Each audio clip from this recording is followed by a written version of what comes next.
장난이구나, 열이야. 처음이다. 인간 몸에 빙의하다. 그 안에 가장 증오하는 네가 자리 잡고 있어. 지난 2화에서는 열이가 도성으로 들어오며 궁궐 안에 미스터리와 정면으로 마주하게 되는 이야기가 그려졌습니다. 어린 시절 무당의 운명을 거부하고 산속에서 살아가던 열이, 그녀는 도성에서 다시 윤갑과 마주하게 됩니다. 어린 시절 첫사랑이었던 윤갑과의 재회는 열이의 마음을 크게 뒤흔들었죠.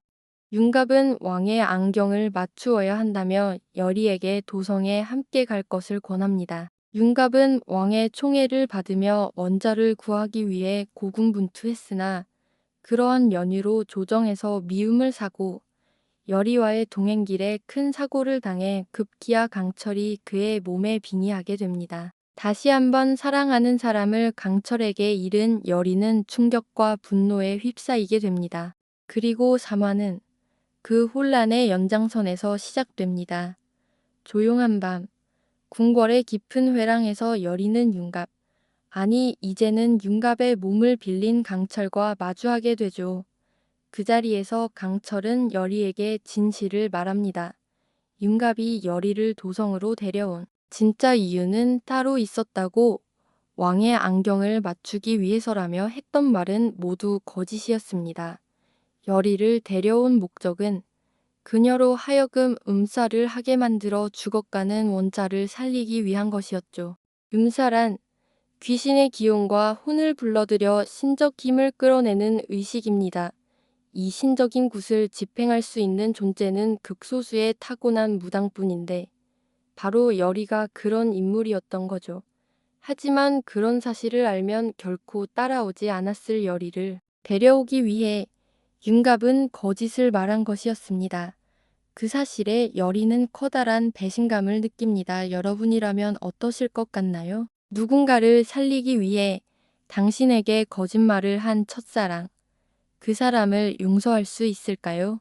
윤갑의 진심은 무엇이었을까요? 정말로 원자를 살리기 위한 목적이었을까요? 아니면 그 안에는 또 다른 욕망과 감정이 숨어 있었던 것일까요? 시청자들의 추측은 갈라지게 됩니다. 그리고 열이는 그 질문들 속에서 자신이 진정으로 무엇을 위해 싸워야 하는지를 고민하게 됩니다. 궁 안의 정세는 그녀가 잠시 마음을 정리할 틈조차 허락하지 않습니다. 왕은 최근 윤갑의 행동이 심상치 않다며 그를 감시하라고 지시합니다. 왕은 중정과의 사이에서 태어난 원자를 지키기 위해 노력하고 있지만 대비와는 여전히 껄끄러운 관계입니다. 대비는 왕의 계비로 왕의 총애를 받지 못했기에 자신의 소생인 영인대군을 왕세자로 앉히고자 하는 야심을 품고 있죠. 이 때문에 대비는 원자의 존재가 걸림돌이 됩니다. 그래서 음지에서 움직이는 무녀들과 술사들을 동원해 원자를 해하려는 계획을 세우고 있었던 겁니다. 그 중심에는 한 맹인 술사가 있었습니다. 그는 대비의 사주를 받아 팔척귀의 봉인을 해제하고 그 혼란 속에서 원자를 죽이려는 계획을 세웁니다. 팔척귀는 궁궐에서 전설처럼 전해지는 악귀로 그 존재만으로도 사람들의 정신을 혼미하게 만드는 강력한 영체입니다. 이 술사는 굿을 통해 팔척귀를 깨우려 하죠. 그리고 이 시점에서 열이는 같은 팔척귀를 향해 정반대의 의도로 움직이기 시작합니다. 열이는 윤갑, 아니 강철의 진심을 모두 알 수는 없었지만 그가 자신을 속이면서까지 데려온 이유가 누군가를 살리기 위함이었다는 것에 복잡한 감정을 품게 됩니다. 그리고 윤갑의 몸속에 있는 강철, 그조차도 그녀가 미워할 수만은 없는 존재였습니다. 어린 시절부터 열이 곁을 맴돌며 강제로든 아니든 그녀를 지켜보고 있었던 강철. 그가 지닌 증오와 슬픔이 때때로 엿보였기 때문입니다. 결국 열이는 수살귀 오김을 찾아갑니다. 오김은 이전 회차에서 짧게 등장했지만 귀신들조차 경계하는 존재로 소개된 인물입니다. 그녀가 어떻게 수살귀가 되었는지는 아직 밝혀지지 않았지만 열이는 오김에게 제안합니다. 팔척귀를 불러내려 하니 자신을 도와달라고. 대신 그녀가 이 세상에 품고 있는 복수를 할 수 있도록 돕겠다고. 오김은 처음엔 열이를 경계하지만 점차 그녀의 진심을 알아가기 시작합니다. 열이와 오김, 열이와 강철, 말이 되지 않을 것 같은 연합이 조심스럽게 시작됩니다. 열이는 자신의 목숨을 담보로 삼아 팔척귀를 깨우고 그 혼란 속에서 윤갑을 구해내려는 계획을 세웁니다. 여러분, 열이가 얼마나 간절한지 느껴지시나요? 아무도 믿을 수 없는 상황에서 가장 위험한 존재들과 손을 잡는 열이, 그저 사랑 때문일까요? 아니면 더 큰 운명을 감지하고 있는 걸까요? 한편, 데비 측 술사 역시 같은 시각에 굿을 시작합니다. 왕과 대신들이 잠든 사이, 궁이 외곽에서 울려 퍼지는 북소리, 하늘이 흔들리고 땅이 뒤틀리는 듯한 기운, 궁 안에는 알 수 없는 공포가 번지기 시작합니다. 그리고 이 모든 혼란의 중심에는 하나의 초점이 존재하죠. 바로 팔척귀, 원자를 살리려는 열이, 원자를 해하려는 술사, 정반대의 목적을 품은 두 세력은 같은 존재를 불러내는 의식을 동시에 진행하게 됩니다. 그리고 마침내 공기가 갈라지고 팔척귀의 봉인이 흔들리기 시작합니다.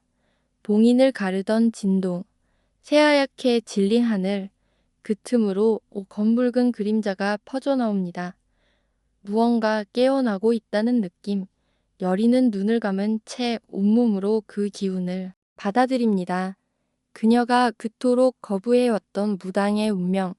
이제는 그 힘이 누군가를 살릴 수 있을지도 모른다는 희망을 안고 굿을 계속 이어갑니다. 열이의 손은 덜리고 입술은 굳어가지만 그녀의 의지는 더욱 단단해집니다. 과연 이 굿이 끝났을 때 무엇이 남게 될까요? 윤갑은, 아니 윤갑의 몸속에 있는 강철은 이 혼란을 감당할 수 있을까요? 열이의 희생은 결실을 맺을 수 있을까요? 팔척귀가 깨어난 이후의 궁은 이전과는 전혀 다른 공간이 될 것입니다.